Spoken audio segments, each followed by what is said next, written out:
Assalamualaikum dan salam sejahtera adik-adik bersama dengan Cikgu Dila. Nampak tak dekat sini? Ini adalah tajuk yang kita akan pelajari pada hari ini, iaitu kemahiran saintifik. Kemahiran saintifik bukan di sekolah rendah sahaja tau kita belajar. Sampai masuk universiti pun kemahiran ini masih lagi diaplikasikan. Dan ini adalah topik bagi tahun 2, 3, 4, 5 dan 6. Topik dia sama, cuma mungkin ada sedikit pertambahan daripada tahun ke tahun. Yang ini lebih fokus kepada tahun 2 dan 3. Kemahiran saintifik. Kemahiran saintifik terbahagi kepada 2, iaitu kemahiran proses sains dan juga kemahiran manipulatif. Untuk video cikgu kali ini, cikgu akan fokus lebih kepada kemahiran proses sains. Kemahiran proses sains boleh jadi yang pertama, memerhati, iaitu kita membuat pemerhatian. Yang kedua, membuat pengelasan ataupun mengelaskan. Mengelaskan bermaksud kita mengasingkan sesuatu mengikut kategori tertentu. Yang seterusnya, mengukur dan menggunakan nombor. Di sini kita perlu mengetahui bagaimana untuk mendapatkan sesuatu bacaan. Ikutlah bahan apa yang kita guna. Alat pengukuran apa yang kita guna. Kalau kita guna pembaris, unit dia apa? Kalau kita guna penimbang, unit dia apa? Kalau kita guna silinder penyukat, unit dia apa? Okey. Itu mengukur dan menggunakan nombor.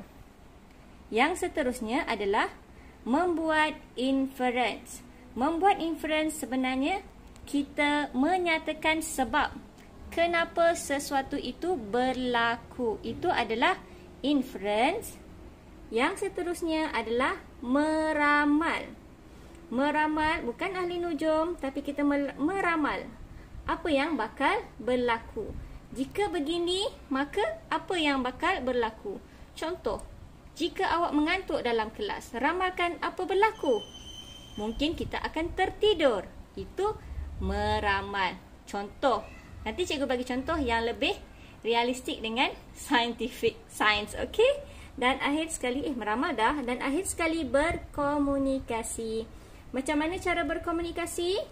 Seperti mana cikgu sekarang berkomunikasi dengan anda semua melalui percakapan. Berkomunikasi boleh dalam pelbagai segi. Percakapan, gambar rajah, tulisan, jadual. Kita boleh berkomunikasi dari pelbagai segi.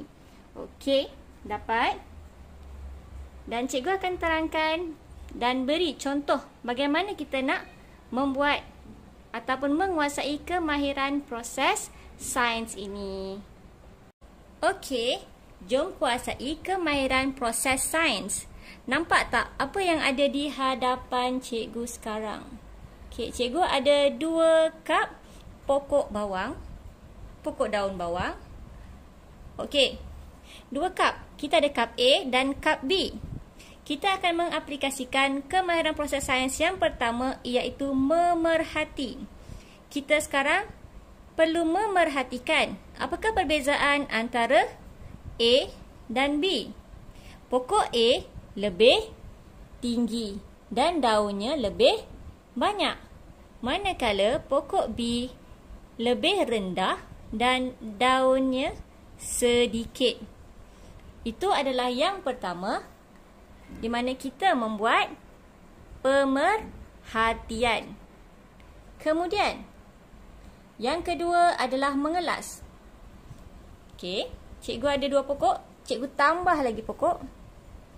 Pokok D, pokok C dan pokok E.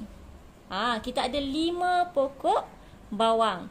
Dan sekarang cikgu nak mengelaskan pokok bawang ini kepada 2 kategori. Kategori yang pertama adalah pokok bawang yang tinggi dan kategori yang kedua adalah pokok bawang yang rendah. Okey, kalau kat sini kita nampak pokok B rendah, kita letak dekat sebelah kanan. Pokok D pun rendah, kita letak sebelah kanan. pokok tak nampak D. Okey. Pokok C tinggi, kita letak dekat sebelah kiri. Manakala pokok E pun rendah juga. Okey. Nampak tak? Ini adalah proses mengelas. Kita asingkan mengikut kategori tertentu. Yang sebelah kiri adalah pokok yang tinggi. Yang sebelah kanan pokok yang rendah. Itu adalah mengelas, di mana kita mengasingkan sesuatu. Kemahiran proses sains yang ketiga adalah mengukur dan menggunakan nombor. Okey. Mengukur dan menggunakan nombor. Sekarang ni, apa yang kita boleh ukur daripada uji kaji kita ni? Kita boleh ukur ketinggian pokok. Yang pertama, kita boleh ukur bilangan daun. Kalau dekat sini, daripada awal lagi kita dah asingkan mengikut tinggi dan rendah, kita boleh ukur ketinggian bagi daun-daun dia. Ketinggian daun, ketinggian pokok dia. Ini pokok bawang, memang daun sahaja. Okey. Kita boleh mengukur menggunakan pembaris. Kalau kita ukur guna pembaris, unit yang kita akan guna adalah, nampak tak ni? Mana? Okey. Sentimeter. Okey. Unitnya adalah sentimeter. Itu adalah mengukur dan menggunakan nombor. Bila kita dah ukur, kita boleh masukkan maklumat yang kita dapat dalam jadual. Itu untuk tahun 4, 5 kita akan belajarlah untuk memasukkan data dalam jadual, dalam graf. Okey. Sekarang ni awak perlu tahu macam mana nak mengukur dan menggunakan nombor. Dan yang seterusnya, membuat inference. Okey, tadi kita dah buat pemerhatian. Kita dah dapat perhatikan pokok mana yang tinggi dan pokok mana yang rendah. Sekarang ini, cikgu nak buat pemerhatian. Contoh soalan. Pemerhatian.